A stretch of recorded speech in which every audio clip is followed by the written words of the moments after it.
Hi, I'm Sophia Freeman, and this is my origin story.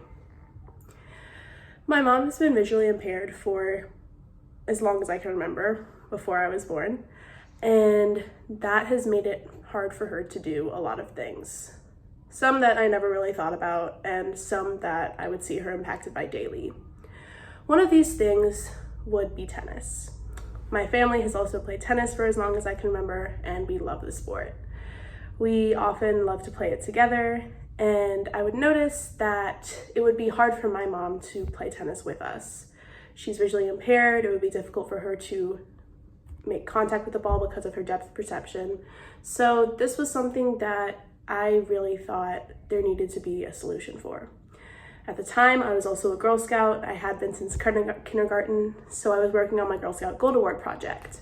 And I decided that there needed to be more accessible options for blind and visually impaired individuals to play tennis and other sports. So I decided that for my Gold Award project, I wanted to start a program for blind and visually impaired individuals to play tennis in the Charlotte area. I was kind of getting my bearings and everything was going well, but then COVID hit, and it's kind of hard to effectively communicate and really help people learn how to play tennis via Zoom or a camera when you're not face to face, especially if they're blind or visually impaired. So this became quite challenging as I tried to figure out how to at least communicate some of the basics with our participants while also, not making it too difficult or anything like that. So I set about creating a more comprehensive curriculum.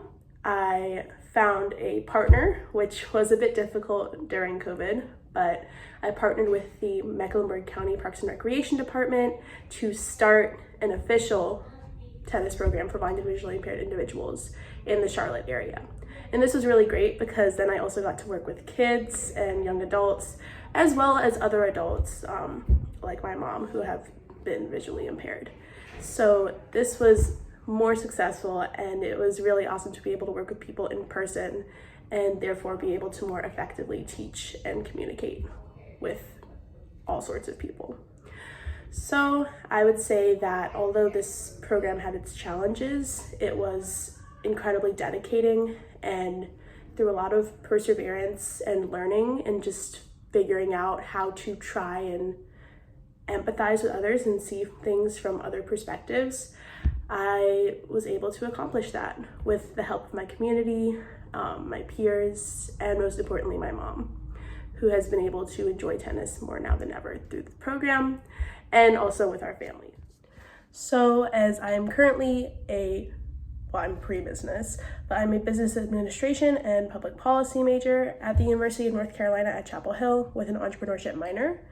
After that, I hope to pursue law school or possibly my MBA. And I'm not necessarily tied down to these goals because I feel like there are a lot of ways that I could be successful in public policy or politics aside from just law school.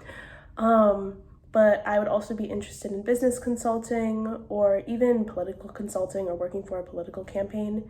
So I feel like if I didn't necessarily fit in with law school, I would probably pursue one of those options.